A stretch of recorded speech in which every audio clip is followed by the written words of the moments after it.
মানুষের কাছে আপনার তখনই ভ্যালু ক্রিয়েট হবে যখন আপনি অপর ব্যক্তি কথা বলে, কথাগুলো আপনি খুব মনোযোগ দিয়ে শুনেন, বাচালের মতন আপনি মাঝখানে কথা না বলেন।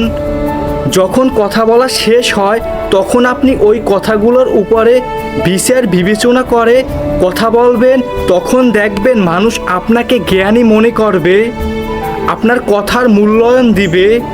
আর যদি অপর ব্যক্তি কথা বলতে আছে, আপনি কথাগুলো শোনার আগেই আপনি মাঝখানে কথা বলা শুরু করতে আছেন, তখন মানুষ আপনাকে বুঝবে আপনার ভিতরে জ্ঞান নেই।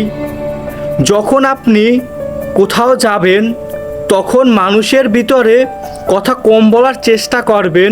যখন আপনি কথা কম বলবেন তখন মানুষ আপনাকে অনেক কিছু ভাববে, যে যার মতন করে আপনাকে বিচার বিবেচনা করবে। কারণ তারা তো আপনাকে বুঝতে পারেনি, তারা তাদের মতন করে আপনাকে বুঝে নিতে আসে। তাই যত আপনি কথা কম বলবেন অতই আপনার মূল্য ক্রিয়েট হবে, যত কথা বেশি বলবেন অতই আপনার মূল্য কমে যাবে।